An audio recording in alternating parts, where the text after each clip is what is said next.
Hello friends, स्वागत है आप सभी का मेरे इस यूट्यूब चैनल एसएन के पाठशाला पर। और आज के वीडियो का टॉपिक है एक लेटर राइटिंग। आज हम लेटर लिखने वाले हैं मैनेजर को। किसके मैनेजर को? तो एक होटल के मैनेजर को।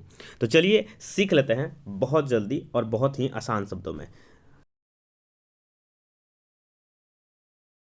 तो पहला बात, आपको क्वेश्चन समझना होगा। जैसा कि आपके सामने दिया हुआ है, क्वेश्चन को पढ़ते हैं। Write a letter to the manager. एक पत्र लिखिए मैनेजर को, यानी कि प्रबंधक को। ऑफ अ होटल, एक होटल के। इंक्वायरिंग अबाउट, उससे पूछताछ करते हुए। अबाउट बुकिंग, बुकिंग मतलब होता है रूम बुक करना है वहाँ पर। किसके लिए? एन एकोमोडेशन, यानी कि वहाँ पर आपको आवास के रूप में रहना है, मतलब कि रहने के लिए। तो अब हम बात करेंगे आगे। इसको ध्यान से सुनिएगा और समझने की कोशिश करिएगा, आप अच्छे से समझ जाओगे और काफ़ी ईजी वे में इसको लिख पाओगे। टू द मैनेजर, आपको हमेशा ऐसे ही करना है, याद रखिए। जिसको भी लिखना हो, जैसे टू द हेडमास्टर आप लिखते होंगे पहले, तो अभी लिखना है टू द मैनेजर। इसके बाद आपको लगा देना है कॉमा, और टू के बाद भी आपको कॉमा लगाना है, वरना मिस्टेक हो जाएगा। इसके बाद यहाँ पर जो ये प्लेस दिख रहा है ना, इस जगह पर आपको होटल का नाम और यहाँ पर उसका एड्रेस लिखना है।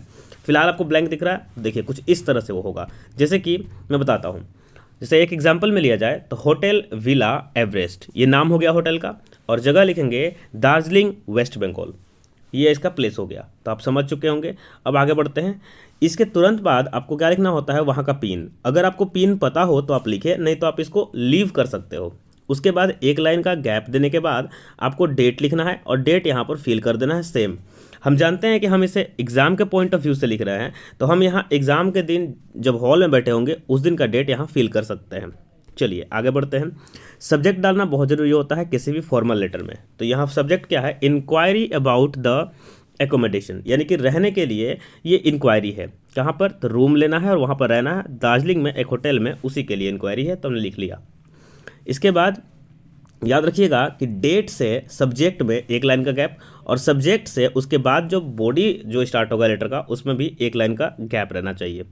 तो अब स्टार्ट करते हैं बॉडी को। यहाँ से मेन पार्ट, मतलब पार्ट सारे ही मेन है, लेकिन लिखने वाला जो कार्यक्रम है वो यहाँ से स्टार्ट होता है। जैसे कि रिस्पेक्टेड सर स्लैश मैम या मैडम, तो आप यहाँ पर सबसे पहले ग्रीट करेंगे उन्हें। उसके बाद with due respect I Abhishek Bharti, यहाँ पर आप खुद का नाम मेंशन कर सकते हैं। With due respect I Abhishek Bharati with my family are planning to visit Darjeeling during this Puja vacation in October. आप उनसे कहिएगा कि आप किस टाइम में जाना चाहते हैं। आप अगर टाइम चेंज करना चाहते हैं तो आप चेंज कर सकते हैं, जिसे मंथ लिखा हो अक्टूबर, यहाँ पर किसी मंथ का नाम डाल सकते हैं जो आपको जाना हो। तो अब यहाँ बात करते हैं एग्जाम के पॉइंट ऑफ व्यू से आसान शब्दों में। विथ ड्यू रिस्पेक्ट, यानी कि सविनय निवेदन के साथ, आई अभिषेक भारती, मैं Abhishek Bharati, with my family are planning to visit Darjeeling during this Puja vacation. तो मैं मेरे परिवार के साथ इस पूजा वैकेशन में दार्जिलिंग में क्या करना चाहता हूँ? तो मैं दार्जिलिंग को विजिट करना चाहता हूँ। यहाँ आप विजिट कर रहे हैं वहाँ पर घूमने के लिए, यहाँ सबको सेम ही बताना होता है। अब आप बताइएगा इसके बारे में थोड़ा सा। I got to know about your hotel, मैं आपके होटल के बारे में जान पाया। गॉट टू नो का मतलब होता है फ्रॉम माई फ्रेंड, मेरे दोस्त से। Who stayed at your hotel, जो आपके होटल में रुका था या ठहरा था लास्ट ईयर, पिछले साल। विथ हिज फैमिली, अपने परिवार के साथ। He highly recommended me your hotel, उसने हाईली माने बहुत ही ज़्यादा फोर्स के साथ मुझे ये रिकमेंड किया आपका होटल, क्योंकि उसको शायद पसंद आया था ज़्यादा ये। I also go through the internet about your hotel and would like to stay, मैंने खुद भी इंटरनेट पर आपके होटल के बारे में जानकारियाँ इकट्ठा की, और मुझे ऐसा लगता है कि मैं यहाँ पर स्टे करना चाहूँगा, यानी कि ठहरना चाहूँगा। I want to know the availability of rooms for 4 members and its cost for a per day stay. I want to know का मतलब हो गया बच्चों, मैं जानना चाहता हूँ द अवेलेबिलिटी, यानी कि अवेलेबल है कि नहीं, उपलब्ध है कि नहीं, किस क्या रूम, कितने लोगों के लिए? 4 लोगों के लिए। और साथ में इसका प्राइस कितना लगेगा? It's cost for a per day stay, मैंने पर डे क्या कॉस्ट पड़ेगा हम लोग 4 लोगों को वहाँ रहने के लिए। Also it would be great, इसके साथ ही यह अच्छा होगा, if you suggest some sites, अगर आप खुद कुछ ऐसे जगहों को सजेस्ट करें नियर बाई टू विजिट, जहाँ हम जो नज़दीकी हो वहाँ पर घूमने के लिए, यानी कि जाने के लिए और घूमने के लिए और देखने के लिए। हो गया, आपको आपने पूरी बात उससे कर ली, कैसे आपको जानकारी मिला होटल के बारे में, लोगों का खर्चा क्या होगा, क्योंकि ये सब पूछना होता है ना। किसी जगह होटल पर आप रहने जाइएगा तो क्या कितना पैसा लगेगा, कितने लोग रहने वाले हैं, पर डे कितना चार्ज पड़ेगा, आसपास घूमने का जगह है कि नहीं, ये सब जानकारी लेना होता है। तो आपने इससे क्वेश्चन कर लिया।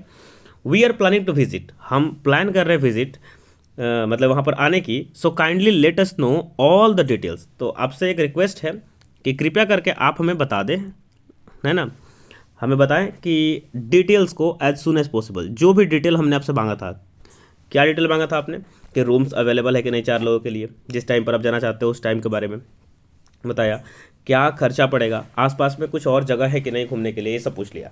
इसके बाद आपको सिंपली लिखना है थैंकिंग यू, उसके बाद योर्स फेथफुली, अपना नाम, अपना खुद का एड्रेस, जो मैंने यहाँ अपना खुद का एड्रेस डाल दिया है। तो इस तरह से आप भी क्या करिएगा, अपना एक एड्रेस यहाँ पर डाल दीजिएगा। अगर आपको एड्रेस नहीं पता हो तो आप कोई भी एक एड्रेस को लर्न कर लीजिए और हमेशा उसी एड्रेस का इस्तेमाल किया करिए, क्योंकि हम लोग ये क्या होता है, फॉर्मेट का एक पार्ट है जो टीचर चेक करते हैं, वो सिर्फ जानना चाहते हैं कि बच्चे को समझ में आता है कि नहीं लिखने के लिए, समझ में आ रहा है, और मेन बात जो होती है इसके अंदर लिखी जाती है। अब आप समझ चुके होंगे, ध्यान से एक बार देख लीजिए इसको। तो इस तरह से ये लेटर लिखा जाएगा। जब ये लेटर आपका लिखना पूरा हो जाए तो आप कोशिश करिएगा कि इस लेटर को आप एक क्या करें, ऐसे बॉक्स में चारों तरफ से एक बॉक्स बना करके स्केल पेंसिल की सहायता से बंद कर दें।